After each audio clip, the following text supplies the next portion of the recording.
오늘 우리가 함께 읽게 될 본문은 이 마태복음 13장, 14장 두 장의 내용이 되겠습니다.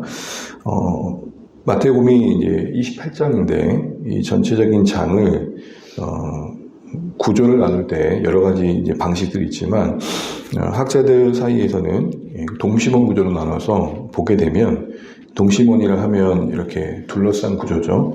그 중심에 있는 장이 이제 13장입니다. 그래서 마태복음이 말하고자 하는 그런 어떤 핵심 내용에 이제 하나님 나라, 천국이 있다라고 이해하기도 합니다. 그러면서 오늘 우리가 13장 말씀을 좀 보고 싶은데요.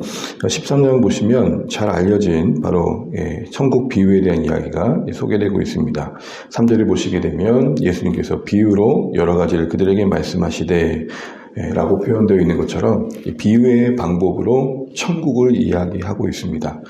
하나님 나라가 이 땅에 어떻게 시작되게 되는지, 그리고 그 나라는 어떻게 성장해 가는지, 그 영광의 끝은 어떠한지, 이런 큰 그림을, 하나님 나라에 대한 전체적인 그림을 우리에게 그리도록 돕고 있습니다.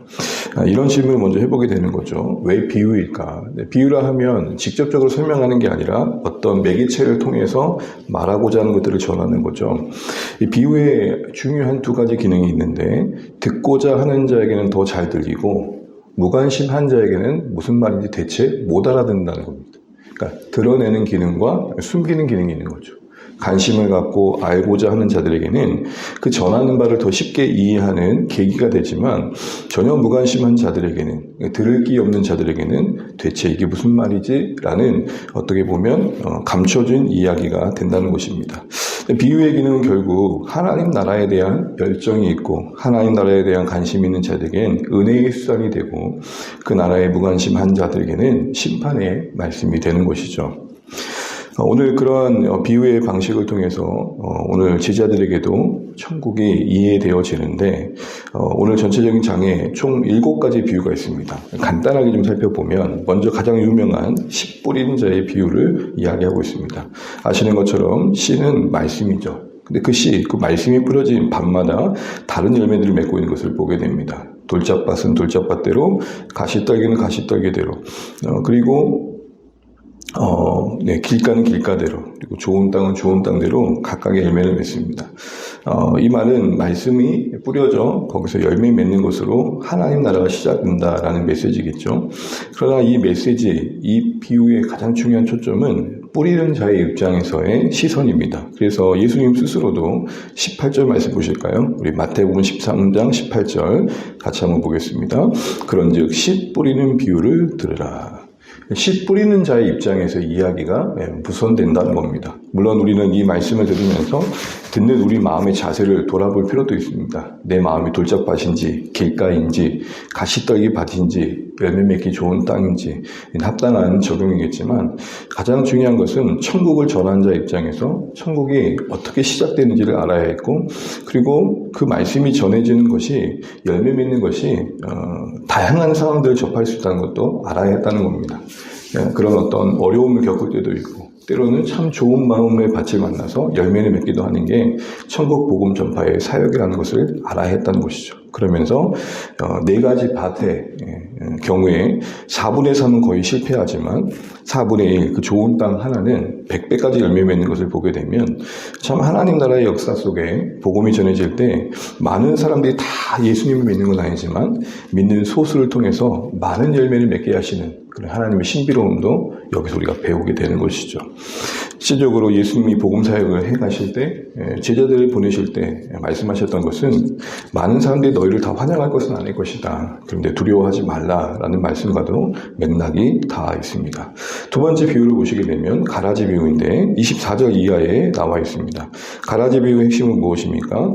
원수가 밭에 그 어떤 곡식 가운데 가라지를 덧뿌렸다는 거죠. 그래서 자라나야 할 곡식과 가라지가 함께 자라고 있는 상황입니다. 그때 그걸 뽑으려고 할 때 뭐라고 말씀하십니까? 주인은 추수 때까지 기다려라 라고 말합니다. 이것은 이 땅의 천국 백성, 결국 교회를 이루어가는 그 현장에 선과 악이 공존함을 말씀하고 계시는 것이고, 궁극적인 심판이 이를 때까지 그 상황을 묵도하고 안타깝지만 인내하고 기다려야 되는 것이 오늘 이 땅에서 천국을 이뤄가는 현실의 모습이라는 것입니다. 그래서 지상교회의 어그러짐, 어지럽혀짐, 혼돈 이런 모습도 어떻게 보면 일면 이런 관점에서 이해가 되는 것이죠.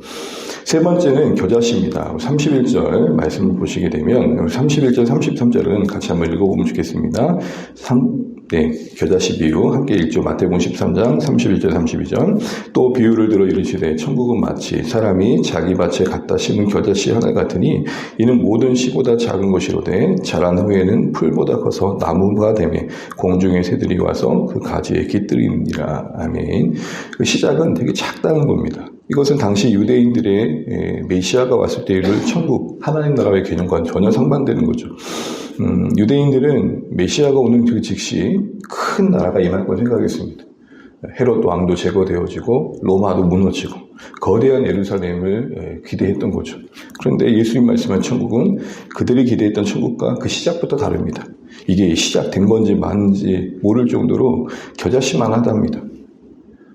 그런데 그 열매는, 그 과정이 지나서 맺혀진 열매는 공중의 새들이 거할 만큼의 큰 나무가 된다는 거죠.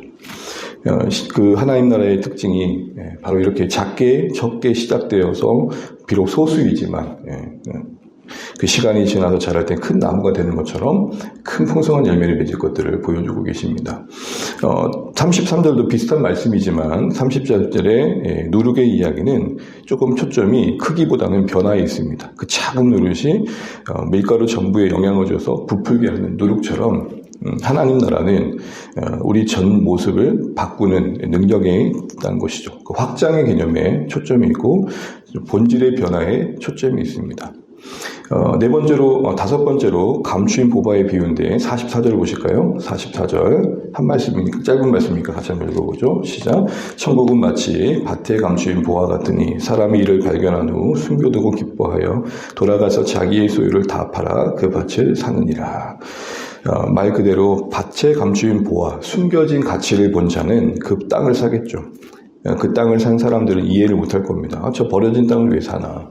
그런데 그 땅에 감추어진 보화를 산 사람은 모든 재산을 들여서 살려고 했던 이유가 있겠죠. 결국 천국에 감춰진 그 보물의 이해는 하나님 나라의 가치를 본 자는 그것을 인생의 목적에 둘 것이다 라고 이야기를 하고 있는 것이고 그 어떠한 희생을 치러도 크다 여기지 않을 거라는 거죠. 그 어떤 희생도 천국보다 클 수는 없다. 그 얘기를 하는 것입니다. 그 이어지는 45절, 46절에 값진 진주의 비유도 마찬가지입니다. 진주 값진 것을 하나 발견하면 자기 소를 다 파는 것.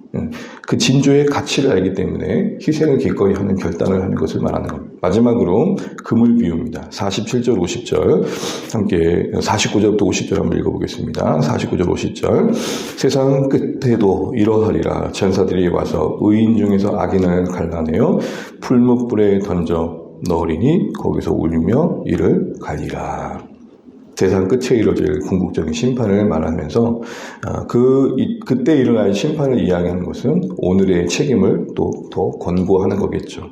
이처럼 여러분 천국의 비유가 이야기되어진 7가지 비유는 전체적인 메시지를 한마디로 줄이자면 하나님 나라는 그 시작이 참 작지만 그 시간 속에서 역사 속에서 큰 나무와 같이 클 것이고 그리고 그 결과적으로 영광의 심판의 날을 우리에게 가져다 줄 것이다 이렇게 말씀하고 계시는 겁니다.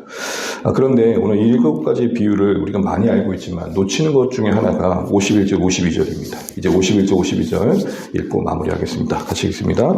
이 모든 것을 깨달았느냐 하시니 대답하되 그러하오이다. 예수께서 이르시되 그러므로 천국의 제자된 서기관마다 마치 새 것과 옛 것을 그 곳간에서 내오는 집 주인과 같으니라. 아멘. 사실 7가지 비유의 핵심은 오늘 결론은 51절에 그 적용 차원에서 이루어지고 있는 것을 우리가 유념해야 됩니다. 다 말씀하신 뒤에 하신 이야기가 무엇입니까? 이걸 다 깨달았느냐? 이걸 확인하십니다. 천국의 비밀을 보여주시고 설명하신 뒤에 다 깨달았느냐고 말씀하신 이유는 바로 이런 의미입니다. 제자들에게 이 비유 속에 담긴 천국이 삶의 목적이 되고 방향이 되어야 한다는 것이죠. 이런 말인 거죠. 너희들이 비유를 다 들었고 천국의 이야기를 들었는데 너희들에게는 천국이 삶의 목적이니? 비전이니? 나아가고 있는 삶의 방향이니? 이렇게 묻고 있는 것이죠. 복음을 전해야 되는 그들의 입장에서 천국의 삶의 목적이 되지 않는다는 것은 앞뒤가 안 맞는 이야기라는 것입니다. 그러면서 구체적으로 어떻게 해야 되느냐는 비유를 52절에 제자된 서기관, 천국의 제자된 자들은 서기관 역할을 해야 된다고 말합니다. 천국의 제자된 서기관, 이게 교회의 또 다른 정체성인데 이 서기관의 역할은 율법을 연구하고 잘 알리는 거였죠. 그와 같이 천국의 제자된 교회는 천국을 잘 이해하고 알리는 역할을 해야 되는데 그 방법이 뭐냐? 새 것과 옛 것을 곳간에서 잘 내오는 집주인 같아야 된다는 겁니다. 이걸 좀 더 풀어보자면 구약과 신약이라고 할 수 있고 성경 전체에서 말씀하신 바 하나님 나라를 그때 잘 적용해서 말씀할 수 있어야 된다는 겁니다. 예를 들어서 하나님 나라의 시작이 미약하지만 그 끝은 큰 나무와 같다는 이 비유를 알고 있고 이해하고 있다면 현실 속에서도 한 영혼이 돌아오는 것을 가벼이 여기지 않는다는 겁니다. 우리가 천국의 제자된 서기관이 된다는 것은 현실과 일상 속에서 하나님 나라가 이루어져가는 그때마다 들었던 말씀이 적용되는 겁니다. 이 한 영혼이 결코 한 영혼이 아니다. 이 안에 마치 사과 씨 안에 담겨진 사과를 셀 수 없듯이 이 한 영혼이 앞으로 끼칠 복음의 영향력은 상상 그 이상이다. 이렇게 볼 줄 아는 안목을 가지고 한 영혼을 대할 줄 아는 것이 천국의 제자된 서기관이라는 것입니다. 하나 더 예를 들자면 이 세상에 살아가면서 하나님 나라를 위해 살아간다는 것 자체가 이 세상의 가치와 충돌할 때 때로는 무력해 보일 때가 있습니다. 아무 힘이 없어 보일 때가 있습니다. 그런데 천국의 제자된 서기관들은 말씀에서 하나님 나라를 뭐라고 얘기하실지 그때 필요한 말씀을 잘 꺼내와가지고 그 하나님 나라를 이루어가는 현실에 부딪히는 상황들을 말씀 안에서 해석하고 이겨낸다는 겁니다. 그래, 천국이 세상에서 이렇게 무력해 보일지 모르지만 그물 비유 있잖아, 그물 비유. 그 끝날에 그 끝에 선과 악을 분리하시는 하나님의 영광스러운 심판이 있으니 하나님 나라를 위해 끝까지 살아가는 게 지혜야.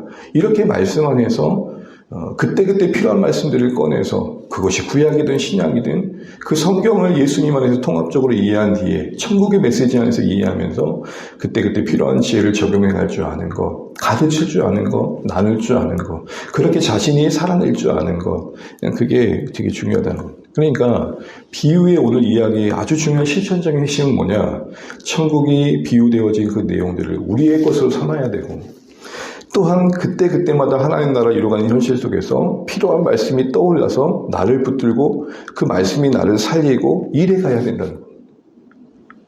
사실 비유를 아는 게 중요한 게 아니라 그 비유가 말씀하신 하나님의 나라가 나의 나라가 되고 그 나라를 이루어가는 현실 속에서 부딪히는 모든 상황들과 마주하는 상황들을 비유가 말씀하고 있는 말씀이 말씀하고 있는 천국의 지혜와 지식 속에서 그때마다 필요한 것들을 꺼내서 적용할 수 있는 그런 서기관, 천국의 제자된 서기관들이 되어야 한다라고 말씀하고 있는 것이죠.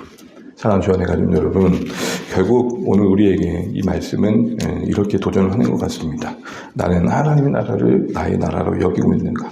또한 나의 삶에 하나님 나라가 목적이 되어 살아가는 삶의 여러 상황들 속에서 나를 붙드는 건 무엇인가? 바라기는 씨 뿌린 자의 비유가 여러분을 붙들어서 뿌리는 수고가 지치지 않으시기를 바랍니다. 겨자씨 비유가 여러분을 붙들어서 그 작은 열매를 크게 여길 수 있는 믿음이 있으시길 바랍니다. 더하여 그물 비유가 여러분을 붙들어서 궁극적으로 임할 영광의 나라를 알기에 오늘의 어떤 괴로움과 억울함과 답답함, 하나님 나라의 이 무력감을 소망 중에 이겨내실 수 있기를 바랍니다. 또한 감춰진 보화의 비유를 알기에 세상이 내 기쁨을 얻지 않노. 그런 마음을 우리도 스스로 고백하면서 하나님 나라의 가치를 크게 여기면서 내가 계속 살아가야지 다짐할 수 있는 말씀이 되시면 좋겠습니다. 여러 비유들이 우리 삶의 적재적소에 적용되어져서 하나님 나라 이루어가는 이들의 흔들림이 없는 그런 은혜가 있길 바라고 그렇게 말씀이 우리를 이끌어가고 주의 나라를 이루어가는 일들에 쓰여질 수 있는 우리 삶이 되시기를 간절히 소망합니다. 기도하겠습니다.